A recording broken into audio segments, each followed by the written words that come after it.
All right, folks, welcome back to the Property Couch podcast. And today we are going to give you a blueprint on exactly what you need to do to fail to build a property portfolio that gives you $2,000 per week. No, you did not mishear that, folks. We're going to show you how to fail. How are we going to do it, Ben?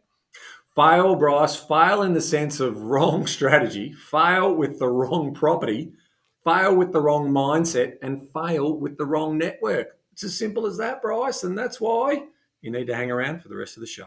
Folks, check it out. You'll see why Charlie Munger has got a lot to answer for. Let's rip into the show. Welcome to the Property Couch, where each week you get to listen to two of Australia's leading experts. Bryce Holdaway, co-host of Location Australia on Foxtel's Lifestyle Channel, co-host of Escape from the City on the ABC, and partner of Empower Wealth Advisory. Ben Kingsley, chair of Property Investors Council of Australia and the founder of Empower Wealth Advisory, named the 2018 and 2019 Property Advisory Firm of the Year. Stay tuned as they bring you the insider's guide to property, finance, and money management. All right, folks, welcome back to the Property Couch podcast, and welcome back to you too, mate. How's your week been? Oh, mate, just that time of the year where you can see just a little bit of the horizon, and you're sort of thinking, yeah, there's a lot of change that's going to come around. So, I always think in abundance. I always like to think, no anchors on me. Try and move forward. So I'm up and about at the moment. You're up and about, particularly given 2 days ago, we got a nice little reprieve from the Reserve Bank Board to say, folks, we're keeping it on hold. So I think there's a collective sigh of relief across the country around that, Ben. Yeah, there is. The interesting thing, though, is that, she probably set the agenda to sort of say, not quite a rush at the moment to be cutting rates. So that's probably the only other undertone that was in her notes there. So it'll be interesting to see how how she plays that out over the course of the next couple of months. And of course, birthday month for us here on the Property Couch. So we've been giving away some free gifts. Started last week. Got to say, a few people put their hand up for a free report, Ben. But for those of you that are hearing right now, you went, what? Huh? Free reports? If you go to thepropertycouch.com.au/property report, you can get your hands on what I think is class-leading data, Ben. It's not some generic scraped from the internet data. I promise you, folks, it's been through our algorithms, and it's been through the brains trust, and here it comes. Check it out yourself. Well, see what you think. Is there a bit of hyperbole around that, or is it actually true? Is there actually a bit of depth to these free reports that normally you'd have to pay $40 to $50 for, Ben? But during birthday month, you don't have to pay. You can get them for free. Yeah, obviously, this is our gift to our community. We love sort of helping educate and inform you in terms of what's available out there. And these reports, they go a little deeper than most other reports. You get a lot of really, the best part about it for mine is the historical nature. So you send, in all of the charts, you're seeing the trend lines. And that sort of should inform you in terms of the sum of those parts and which way they're trending in terms of the analysis you need to look at. So, check it out. Check it out, folks. Even if you're not in the market right now, just go and check out your own suburb. Just go and have a look. Just have a little squiz and see what you reckon. Thepropertycouch.com.au/property report, or one word, or lowercase, Ben, should be easy to remember, property report, and you can go get a freebie. And just one little heads up for our community too. Next week, you and I are going to launch our property market outlook for 2024.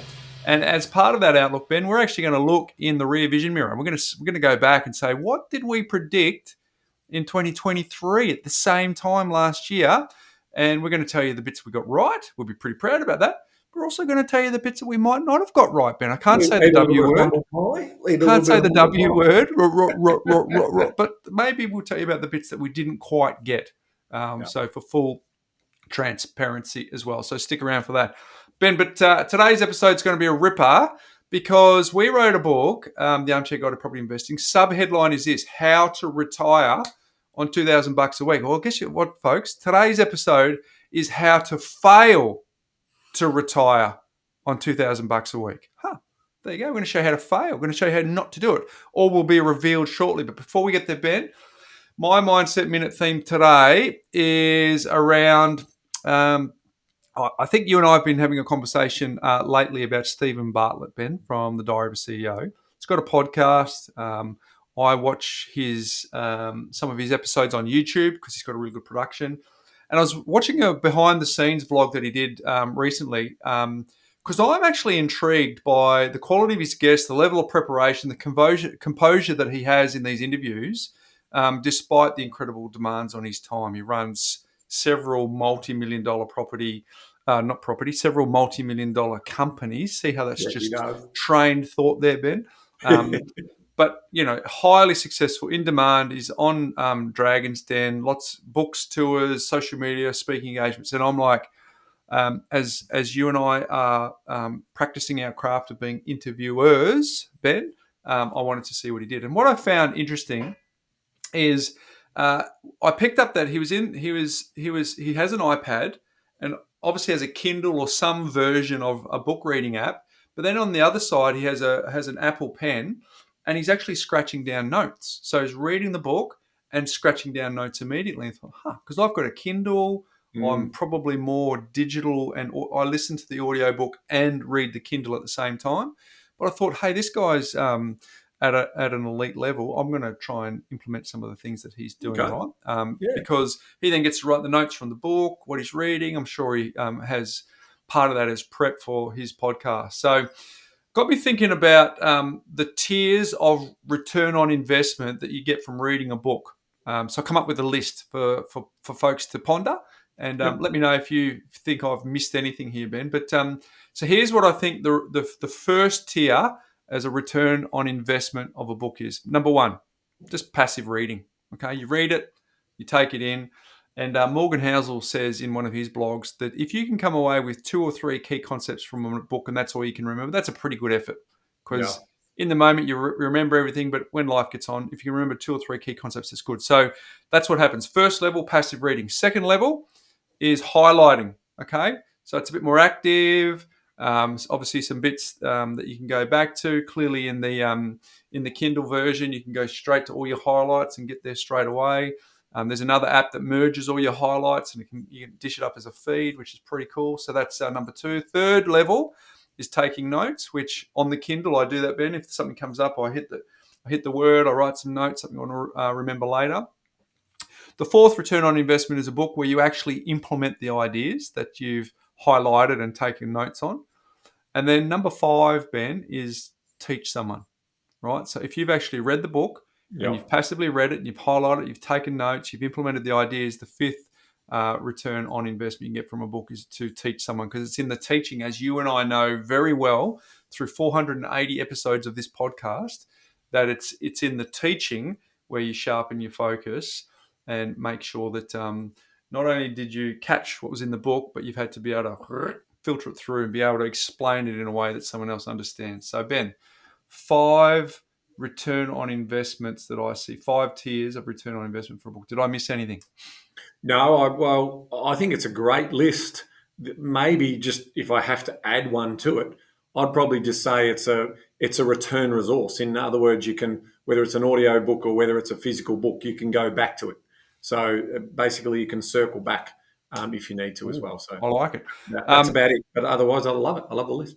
Well, do you know how people say leaders are readers, and everyone goes, I'm going to read 52 books this year, 1 a week. I used to think that was aspirational. I probably have changed over time now. I reckon if you can get 4 or 5 books read and then go through those tiers of investment, and then to your point, which I think is a really good one, actually go back. So instead of reading a lot of books, read a few books a lot of times, I think is probably the way that you can actually get tier number 4, which is implementing the idea. So there you go, folks. Ponder that. Oh, and by the way, if you want a book to practice on, Ben, you can go to thearmchairguide.com.au. You can get a free book there, I believe. Simple. If you pay for postage, we'll show you how to retire on $2,000 a week. But having said that, Ben, today is all about how to fail to retire on $2,000 per week. Who wants to know that? Well, let me tell you where this inspiration came from. Obviously, the late, great Charlie Munger.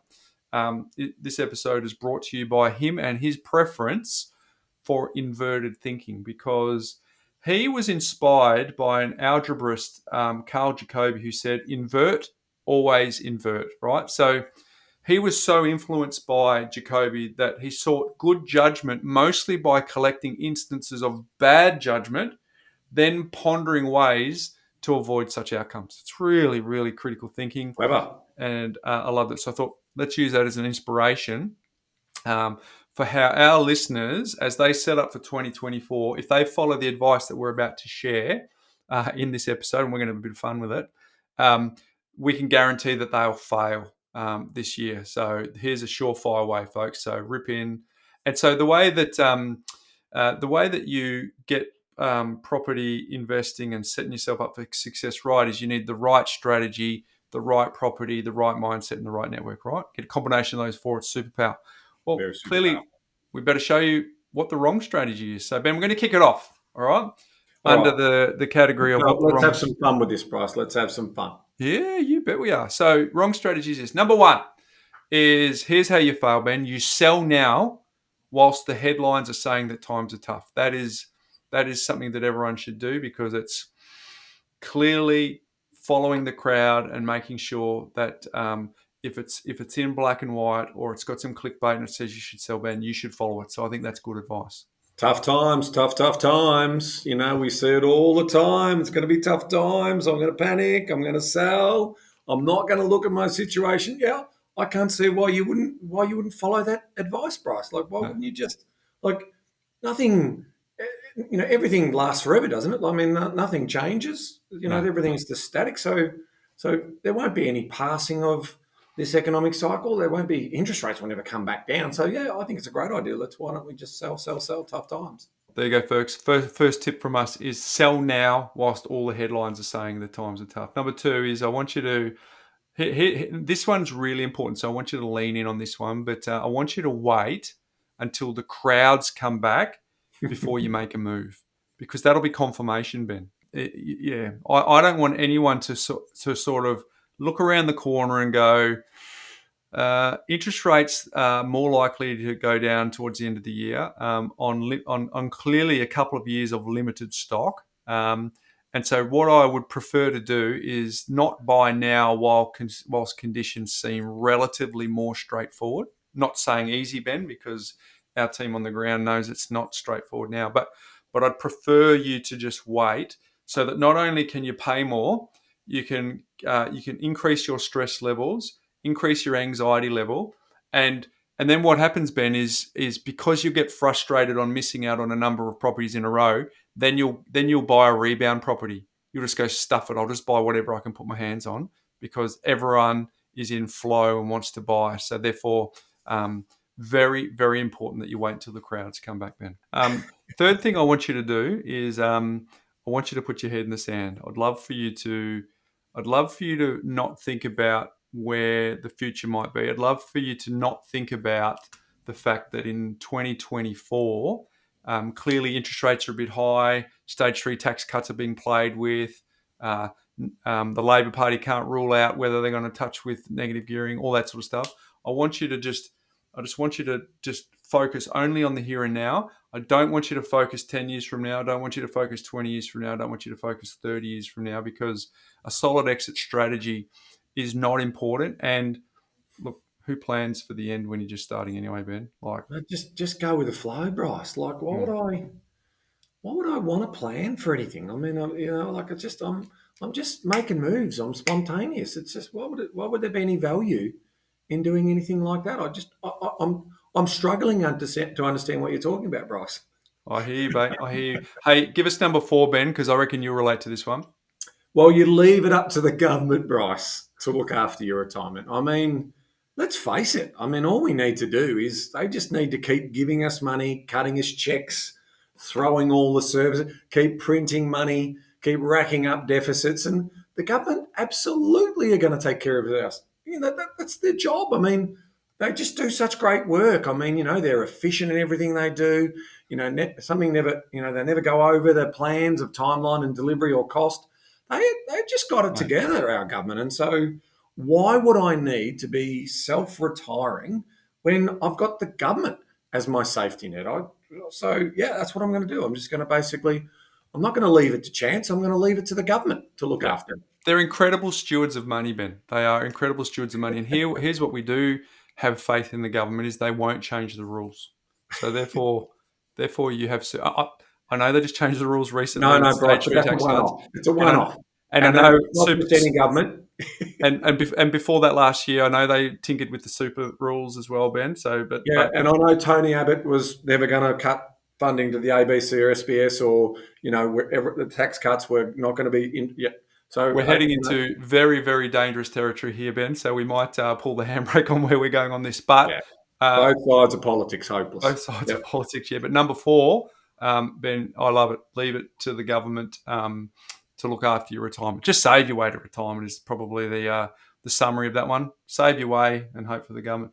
Hey, number five, Ben, is play the short game and invest for now, not tomorrow. So some areas let's call it Melbourne, who have had haven't had a lot of positive publicity of late. Just ignore the fact that it's a big metropolis. In 10, 15, 20, 30 years, it'll still either be the number one populated city in Australia or the second populated, depending on how that race goes. Yeah, just avoid that. Just be purely focused on the fact that right now there's a lot of negative sentiment around certain areas, for example, Melbourne. So play the short game, invest for now. Don't worry about where you need to be in a decade or 2 decades time. It's all about now. Yeah, well, I mean, look at Melbourne. I mean, why would I? Yeah, the record levels of debt. The economy is faltering. Everything's going. But so why would I? Why was that a problem for me? I mean, ultimately, once the marketplace really struggles, and then the next government of the day then decides to fix a few things and reconnect with investors, and then all of a sudden actually, what am I saying there, Bryce? Am I actually endorsing Melbourne? My job is to not endorse Melbourne, is it? Yeah, no, don't go anywhere near Melbourne, guys, in the short, medium, or longer term. I think, as one of our international cities, why would you expect to get a return in that market over the short, medium, and longer term? Yeah, because I mean, we're playing a long game here, so just play the short game. That's how you Just do play it. a short. Play the short game. Yep. All right, so that's under the wrong strategy, Ben. Let's go to the wrong property. All right, Yep. so if we want to make sure we fail, we've got to make sure we have the wrong strategy. So we've just given you some clues. We've given you 5 things you can focus on to make sure you have the wrong strategy. Now, in terms of the wrong property, Ben, there's a few things. I'll kick it off, and then you can run through the list. But what I want you to do, number one, is I want you to focus on property appeal alone. That's it.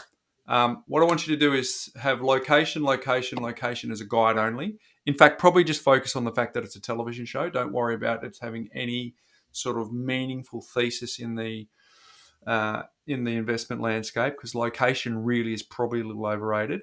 And I also want you to buy what you live in, not what the market wants. So if you're a family that requires 4 bedrooms and you were to buy a house close to the city that only has 2 bedrooms, I want you to project onto the market that because you'd never lived there, no one else will ever live there, Ben. I reckon Well, they that's wouldn't, a Bryce. surefire winner. That's true. I mean, the world is, I'm the center of the world, and my family's the center of the world. So why would I expect that there are other markets out there? I just know. I'm very focused on the appeal of that property. I don't know what you're talking about there. Yep. No one would ever rent a 2-bedroom period home 5 kilometres from the city, because where would they put their family? Or maybe that particular segment and that demographic might not have it. But I'm not here to succeed, Ben. We're here to fail. So what I want you to do We're failing pretty well. is I want you to project 100% what you'd live in, not what the market wants, when you focus on that and ignore location. What else should we do, Ben, with respect to the wrong property?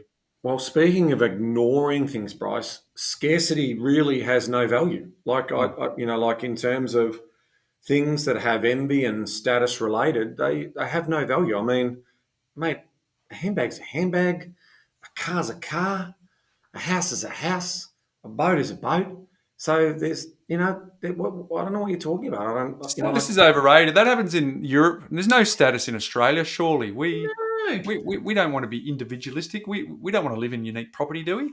People aren't house proud, Bryce, in this country. I mean, No. well, everyone's got one, so it's just there's no value in that type of scarcity. This whole idea of the Veblen effect and that things are differently priced. That's all marketing. People won't buy into that marketing. They won't have any emotional attachment to property. I don't know what you're talking about in terms of people paying a premium for assets that basically have scarcity. You just move on, Bryce. You're boring me. This is all ridiculous. People prefer to be the same. They don't want to live in anything unique. So I like that, Ben. Third one here under the wrong property, Ben, is just don't research. Right?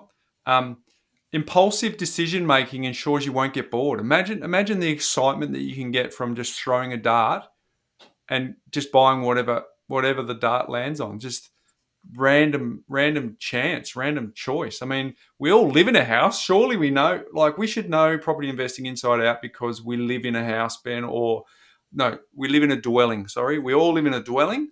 Not everyone lives in a house. So therefore, surely there's not much to know other than gut feeling and throwing darts. Mate, I'm a bit confused by this particular one. I mean, don't you just basically walk up to an auction and drop $1 million sight unseen and sight unresearched and property? I mean, surely doesn't everyone do that? Isn't that part and parcel of what we do? I mean, what would I do? It does remind me of that Selling Houses Australia episode where someone actually did that, Ben.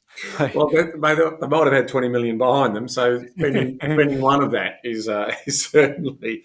But mate, look, research is overrated, Bryce. At the end of the day, just buy anything and just give it time. Yeah, no, research is definitely overrated. So, folks, in the wrong property, focus on property appeal alone. Ignore scarcity. Whatever you do, ignore scarcity. And number 3 is just don't research. Just fly by the seat of your pants, Ben. Just buy anything. And I know property, Bryce. I know property. All right. So we've got the wrong strategy. We've now helped people get the wrong property. The next thing we want them to do is have the wrong mindset. And this is good. I reckon this will play into a lot of people's lanes, Ben, because, it's easy to look for what's not going to work. So I'll kick it off with treat your beliefs like they're set in stone. Love it. So never be open to new information or look to change any of your beliefs. And this is what I love, Ben, and I think this is what everyone can take to the bank. Your truth is your truth, which cannot be denied.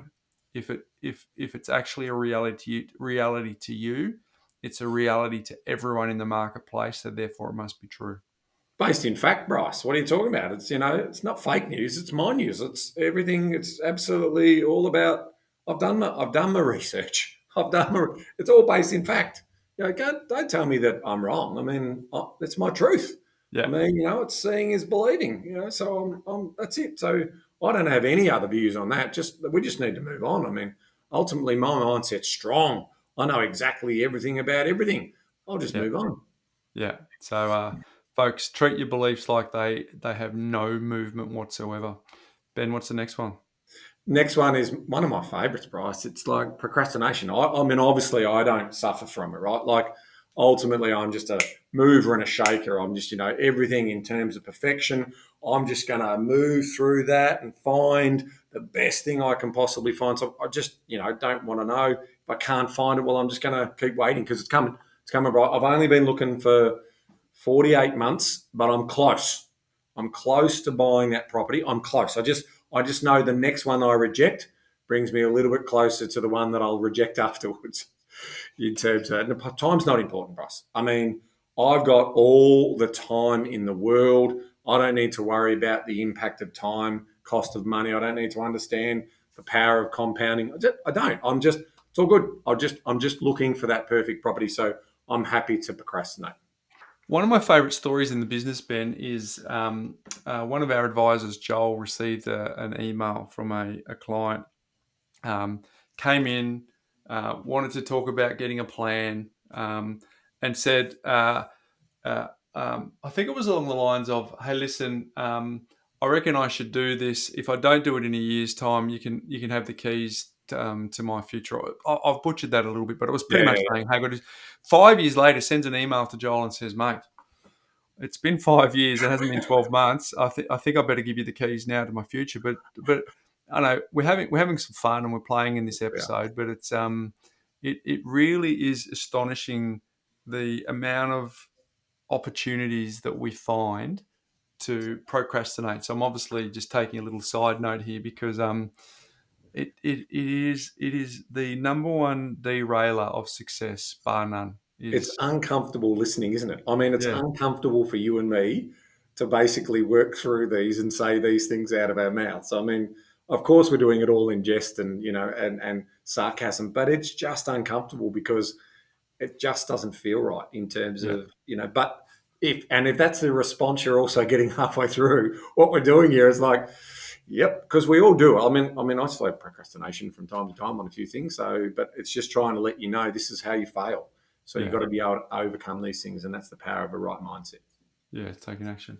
Um, Another thing with the wrong mindset is just seeking instant gratification. Yeah, The YOLO movement, Ben, which was before. Oh, I missed that generation, Ben. I'm just lucky I've got young kids now that I know what YOLO means. But you only live once, so it's the need to satisfy all of our desires and our impulses today to make sure that we are having the best life we can have. Which I love. I love the saying that happiness is actually relatively easy to achieve. The problem is when we start comparing with others, it gets difficult. yeah, So instant gratification means that we can compare ourselves to others. We can have temporary highs. Um, these instant gratifications. We can buy stuff on credit.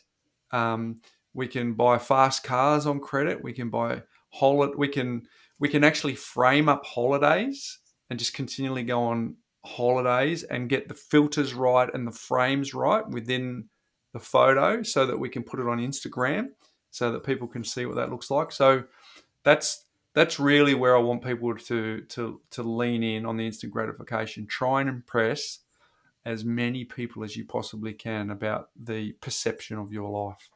yeah. And Bryce, don't worry about retirement. That's just ages away, mate. Just start thinking about that in your 50s, right?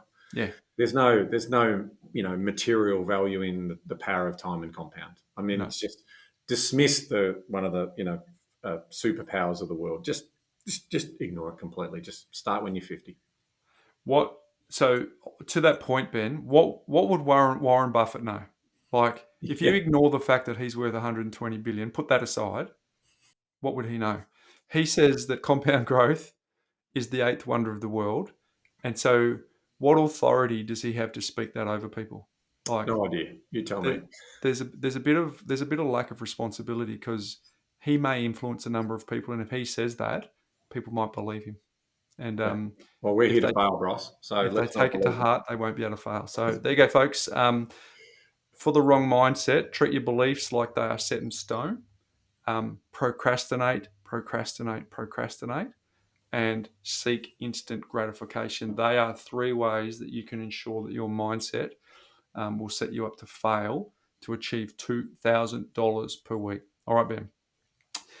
Last thing we want to cover is on the four pillars of how to succeed. Is how not to succeed, and that's the wrong network. Get yourself the wrong network, Ben. So kick it off for us. it. Yeah, I mean, obviously, Bryce, I'm not sure that I need to take advice from people who specialize in a particular area and have subject matter knowledge and years of experience, in some cases, decades of experience. I'm far better off. My friends and family care for me more. I can trust them more on a subject matter. I mean, Bryce, they've bought a property.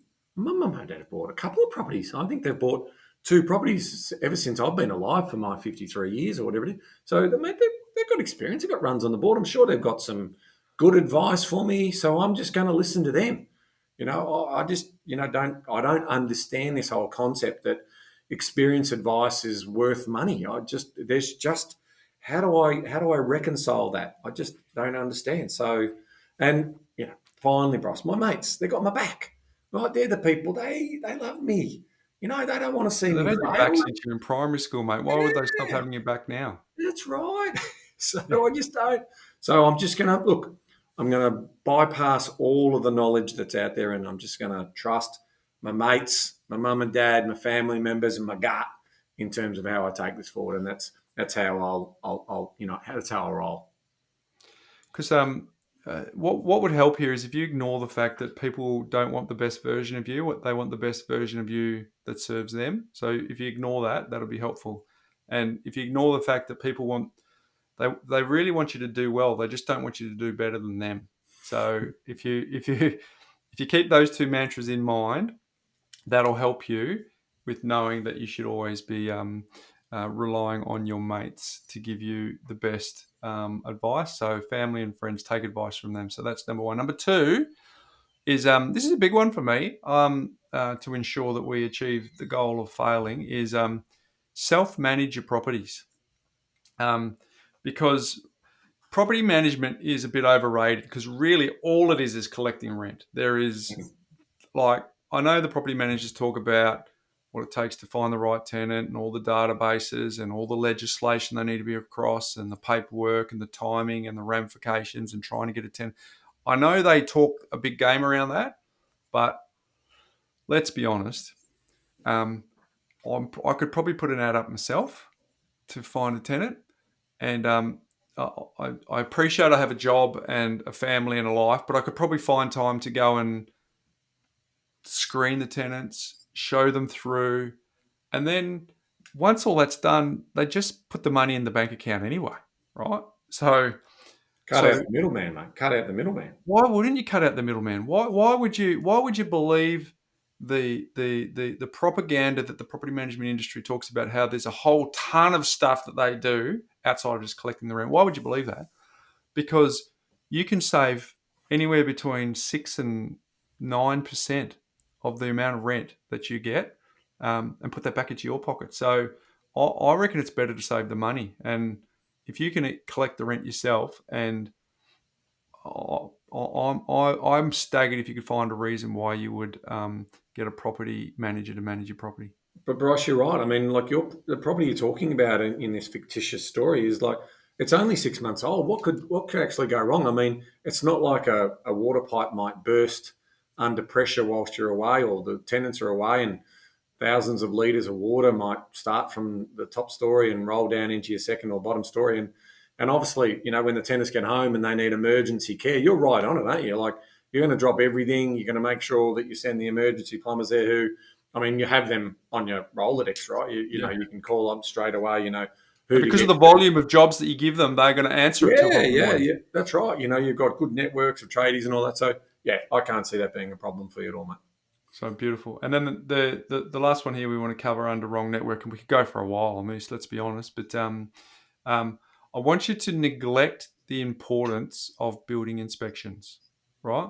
Because property investing at its purest is pretty boring, Ben. Mm-hmm. Like you do a bit of work up front to make sure that you get the fundamentals right, and then you wait 10 years, 20 years, 30 years. So let's be honest, it can get very boring. It's not like shares where there's daily feedback around share prices and returns and dividends and board movements and all that sort of stuff.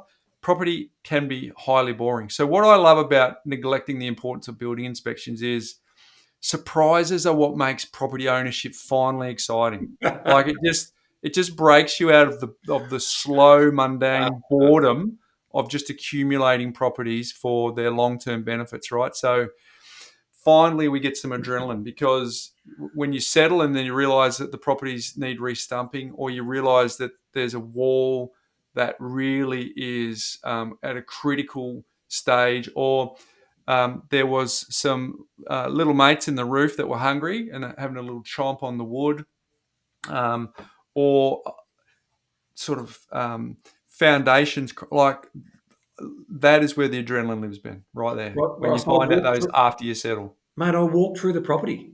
I opened the door, I closed it, felt solid.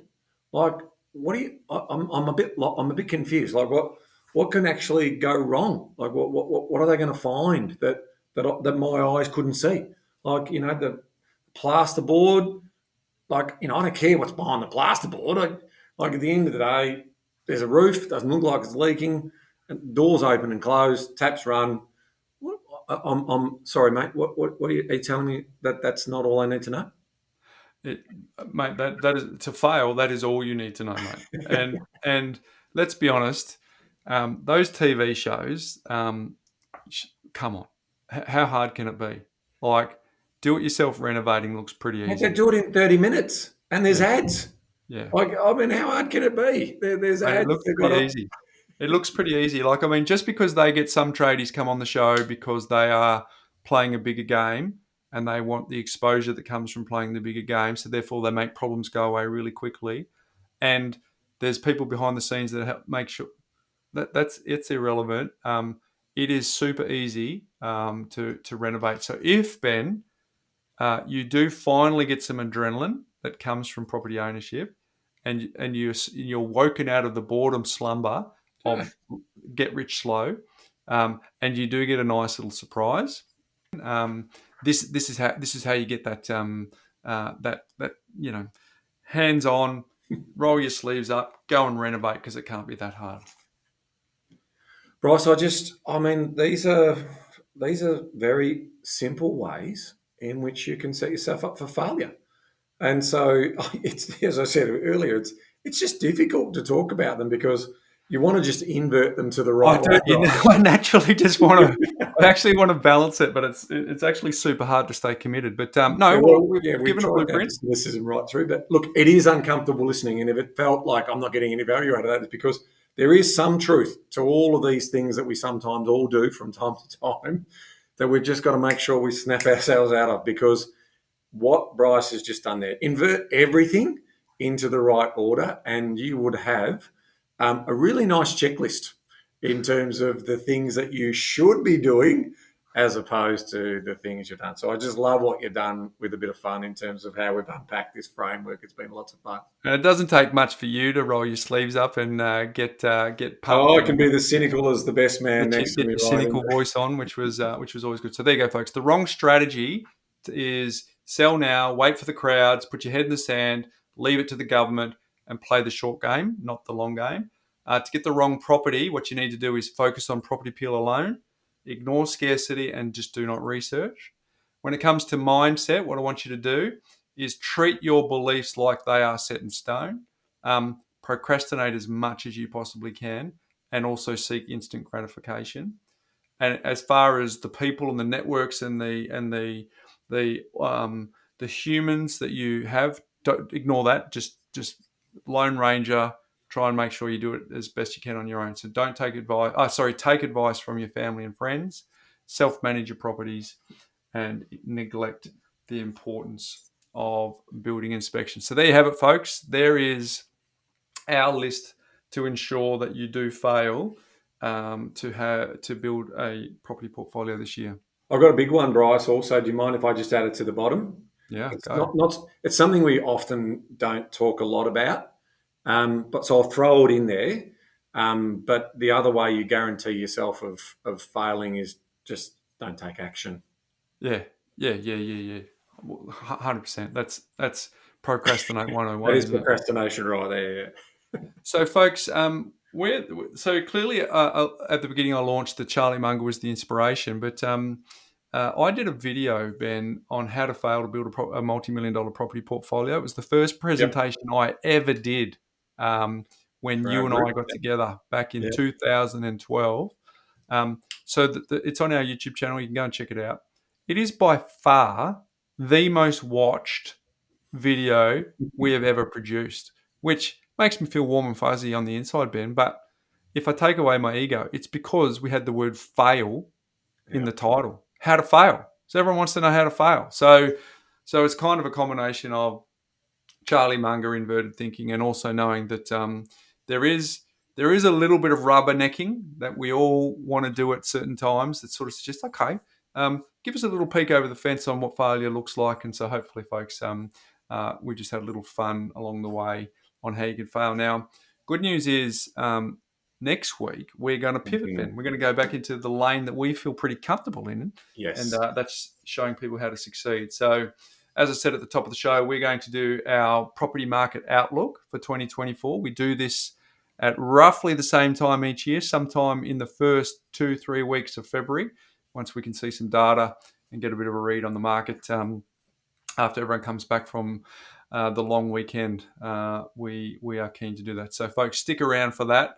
if this week was at one end of the spectrum, next week is obviously the other end of the spectrum, hopefully to help you make informed decisions and actually take action. Hey, my life hack today, Ben, is from a listener, Merv. Reached out to me on Instagram. And I've got to say, Ben, I love it when people reach out to me on Instagram. So this is your open invitation to give me feedback on anything life hack, mindset, how it's impacted you, anything that you want, that you think would contribute positively to our community. That's one of many places you can do it, right? So feel free to do that. But Merv sends me this little message, Ben. I want to do a shout out for a tip that I use when listening to a podcast and a way to capture an important point, etc. Generally, once finished, I will just restart the entire episode again, in particular with the Property Couch, having guests on often with a lifetime of experience and expertise in one's respected field, who I am to understand, digest, and action such content in one lap through. So that goes back to what we were talking about before, Ben. Instead of reading a lot of books, read a couple of books a lot of times. So Merv's actually implementing that in his listening habits as well. Finish the episode, go back, cut. And he goes, like a great book, a great potty episode more often than not benefits from a second or a third lap through and will uncover gems I may have missed on the first listen. Now, thank you, Merv. I actually do that too on some of my favourite podcasts, particularly when someone that I like and listen to is being interviewed, because it's a very freestyling style of chat and narrative and sort of a assembling of their thoughts. I really, really love it. So I like that too. Another tip is I send it to my partner or my neighbour to listen to, and then we can discuss at a later date. We often find different key takeaway points. Again, referring to the book comparison, it's like a book club. Love your work, fellas, and the team of Stigs. Cheers, Merv. Merv, I love that. So I want to blatantly shout out to our community, Ben. I want to hear all of your life hacks. I will read them out. Please send them to me any way you like. You can do it via our homepage, or you can do it via Instagram or any of our socials. Now, if Merv hasn't got a start and build course, Bryce, he now has a start and build course. And if he has already got a start and build course, guess what? Merv, give it to a friend. Pay it forward or give you another link, because that's gold. I mean, that helps us get motivated that we're making a difference, and you're, feeding it back to our community. You're adding value to the community. Anytime who adds value to the community, we got to one-up it. And so that's it. You're getting a start and build course. Well said, Ben. Love it. And we are a podcast of the people, so we try and include as many people as we can. So if you've got a question, because we're going to Q&A episode during the next few weeks, Ben, go to thepropertycouch.com.au. On the right-hand side, whether you're on mobile or you're on desktop, there's a little button and you can leave us a message. And everyone's used to speaking online now, Ben, so it's so incredibly simple to do. And if you've been... And here's a little tip for the episode, for the question to be included in the episode, Ben. Just think, is this going to benefit me specifically, or will this benefit the community knowing the answer to this as well? Because we generally don't usually take the ones where it's specific, highly refined, bespoke sort of questions specifically for the person, because obviously we're here to plant seeds into as many people as we possibly can. So there you go. Thanks, Merv. Appreciate the contribution, folks. Give it to me. I want to hear your life hacks and your mindset minutes as we go. Ben, what's making property news? Bryce, did you know that the Property Investors Council of Australia is a not-for-profit association? I do, but to play along at home. Is that true, Ben? That's true, Bryce. And did you know that to obviously run a not-for-profit association, you have lots of volunteers and people who work behind the scenes, but you still have costs associated with running a non-for-profit association. And so I do know that, and I know you're not going to say this, but I'll tell everyone, I know that you've been putting your hands in your pocket. No, we're not going to talk about that. Anyway, we'll move along.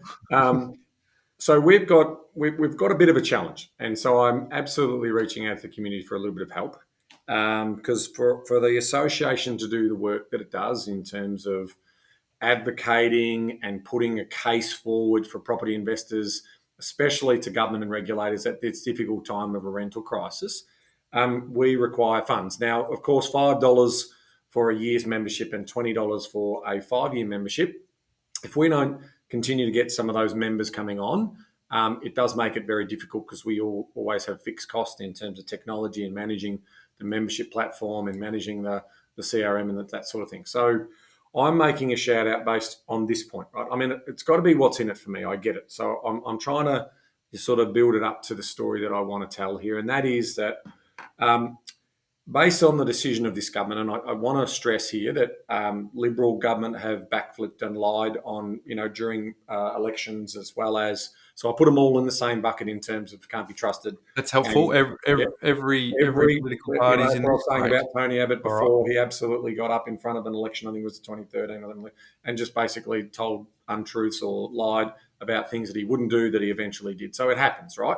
So I get that it happens. It's not ideal because if they're men of their word or women of their word and they have integrity, that's what we don't want. Because obviously as investors, we want to have confidence that, that basically the investment landscape will stay relatively consistent over the medium to longer term, especially if we're small business owners and we're investing hundreds of thousands of dollars, if not millions of dollars, and collectively tens of billions of dollars over the course of time. So our biggest challenge we have now is we just don't know then what's going to happen with negative gearing and capital gains tax, right? So we heard over 100 times around no changes to stage three tax cuts, and then they changed them. And so right now we're getting the sort of hand up, but we're not looking at that policy. It's not part of our policy agenda, blah, blah, blah. But we now know that could change on a dime. And so what I'm looking for those of you who aren't members, please join up. All right, that $5 or that $20 does go to a lot of advocacy work. No one gets paid inside Picker. We do have an assistant who checks our email addresses, email correspondence and membership inquiries and that offshore to keep the cost down as a minimum. So they do get paid, but no one who volunteers their time, no one on the national board, no one on the state advisory councils, no one else. We all just dedicate and volunteer our time. So if you are not a member, please sign up. We would love to have you as a member. There are some valuable insights. There's webinars that we always have. There's on-demand. There's about 25 on-demand webinars. You can go back through the back catalogue. There is some awesome, and I've got to repeat this, awesome lists of websites and detailed things of information that you can do your research on if you're looking for new places to find information. That's all available there. And then finally, it's this advocacy work that I'm talking about in terms of protecting the interests and getting a level playing field, or what I would call now a fair go for property investors, because it does feel like we're not necessarily getting listened to. People are forgetting that in a lot of cases that only 25% of our small business costs have been passed on to tenants at this stage in the cycle. So that's challenging in itself for those small business owners to run their businesses and keep providing that critical rental accommodation. So what your donation or your membership, if you're already a member, donate. If you're not a member, sign up. What that allows us to do is to just basically build up a little bit of a war chest there, that if we've got to get some collateral printed, or if we've got to get some information gathered, or if we've got to run an event and we need to pay for a venue, that helps us in terms of putting those costs together. So, I don't often have to like for handouts. Obviously, personally, this is not a handout for me, but it is an important handout for the association, because if we don't get this money, then the reality is the association has to basically, close down. Who is going to do that advocacy work on behalf of the property investor?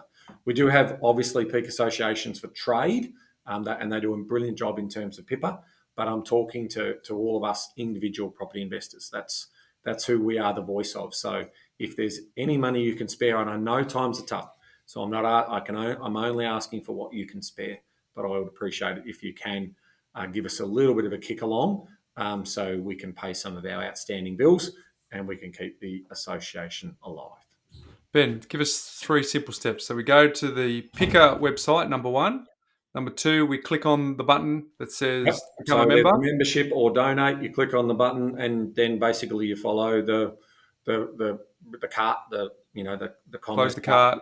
That's it. Details. Select your membership if you're a new member. Put your details in, and that will give you your membership area. You'll set up your you'll set up your password and your profile. That means you can then access all of the rich content that we have behind the paywall. That's free to access. You don't have to pay anything more for that.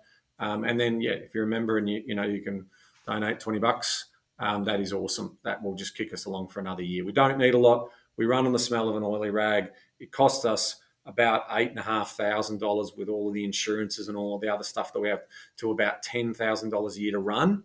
So that's the sort of money that we do need overall. So anything that you can commit. Now, of course, all of our associations who support our tenants, they get millions of dollars of government funding to be able to support and care for tenants, and I'm no problem with that. But it obviously means that they get a lot more access to government, a lot more access to fix the agenda in terms of the policies, and so that's where we get things like no grounds evictions. That's where we get things basically moving where it's very difficult to manage your property with certainly unrealistic minimum standards in some states and territories, and that's creating additional costs and lack of confidence, and ultimately the unintended consequence of that is that we have less rental properties available to meet the demand for rental accommodation in this country. So thank you for giving me this opportunity to speak on behalf of the association that I've chaired for, I think, the last 6 or 7 years now. It's obviously important to me that property investors are recognised for the contribution we make to society and also economically. Thank you, Bryce, for the opportunity to pass. And folks, just for full disclosure, Ben volunteers his time 100%, so does not get paid for the wonderful work that he does. So thank you on behalf of all the property investors, Ben. So, mate, we've covered a fair bit, crew, today. Obviously, we've given you an opportunity to understand what it takes for the path to fail. Next week, we want to give you some tools around what the property market outlook is from our perspective. And of course, hang in for all of 2024 as we continue to deliver what we hope is thought-leading content for you to help set you up for lifestyle by design, not only this year, but in the 30s, 40s, and 2050s as well. So, mate, until next week. Knowledge is empowering, Bryce, but only if you act on it. Don't do what these other people do. Don't go down the fail pathway. Go down the proper pathway. Should we say knowledge is empowering, but given the flavour of today's episode, but don't act on it? I think you've just rolled out the end of the episode, mate. See you next week, folks.